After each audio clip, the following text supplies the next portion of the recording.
the last one, whereas they did it away from each other and then put it all together. So good job, you guys. So creative. Welcome back, church, to session 3, choices.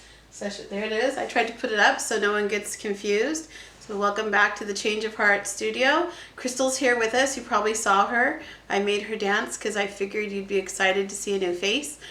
Crystal's going to come after me, and she's going to be our third keynote speaker, and her talk is about making choices. So every day, each of us throughout our life is really about making choices, and we make choices that either lead us closer to heaven or take us further away. So I'd like to talk about the choice to do this retreat in this way. In the beginning, I told you guys last night, I prayed, I cried, I let go of everything I had planned, and I allowed God to give me, I allowed myself to follow God and go with His plan. But then I had to go to my teen, all these young people that have worked so hard for this weekend. And I told you last night too, this is like Christmas for them. So when I went to them and said, guess what? We're not going up the mountain, I was met with a lot of resistance. And we sat around, and it hurt me to see these sad little faces be upset, which I knew was going to happen. And you know what? It's fine. They earned being upset. But as we talked about the pros and cons of this retreat, one of the things was who's going to watch, nobody will watch. And I want to tell you that I have 100 enrolled confirmation students. And as we talked and we debated doing this way, we decided, and we really kind of came to peace with the fact that if one person out of the 100 would tune in and follow us and go on this journey, then all of this was totally worth it. So we're doing this right now. The choice to do this was for that one kid whose heart is starting to be tugged and opening up this weekend.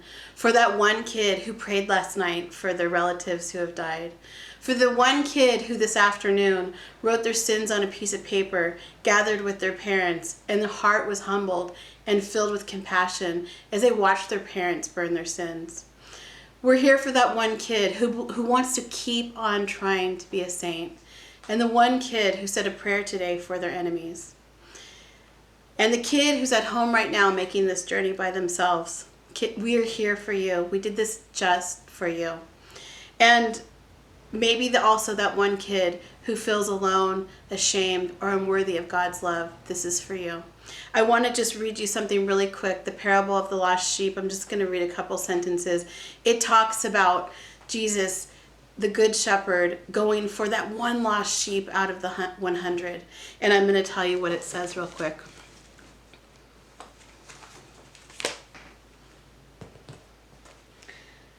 What man among you, having 100 sheep and losing one of them, would not leave the 99 in the desert and go after the lost one until he finds it? Going forward.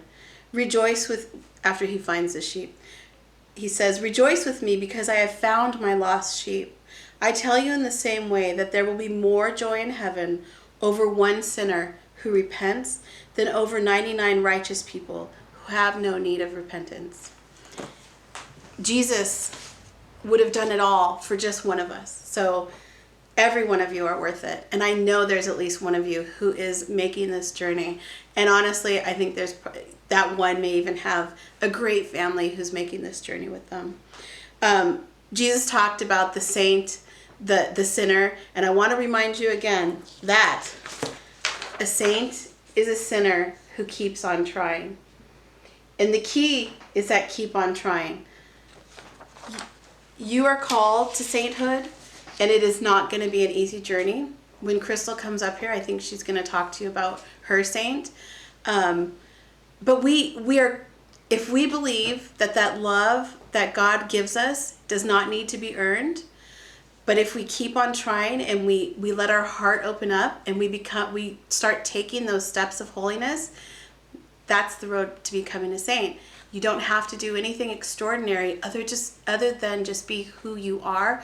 Honestly, do little things with great love, and that is the road. It's actually not that complicated, but it does start with a change of heart, with a relationship and that hello to Jesus.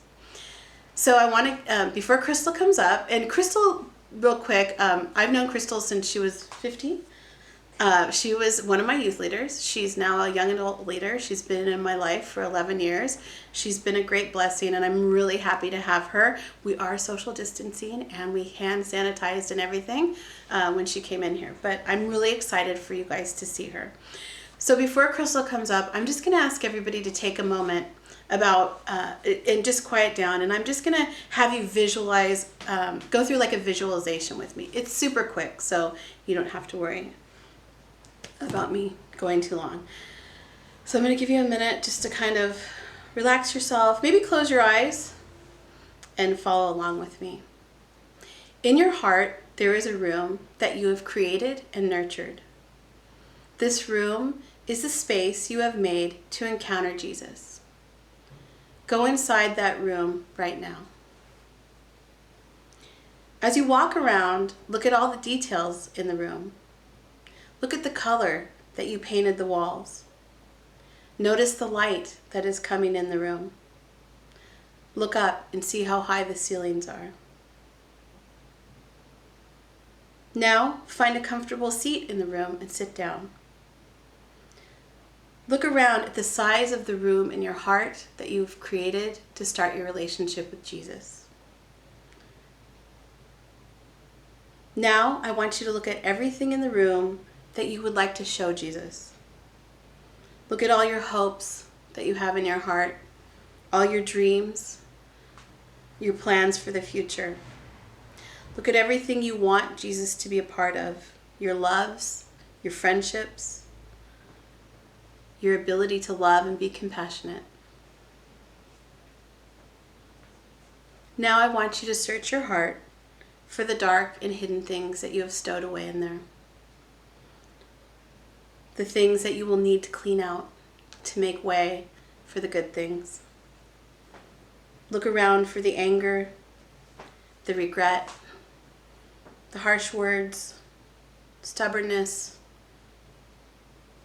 breaking of relationships, and violent actions.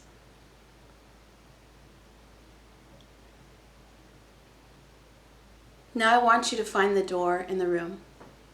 And I want you to stand in front of it. I want you to face it. And I want you to listen. There is a knock at the door. And you hear a voice say, "Beloved, this is Jesus. I've been waiting for you to let me in."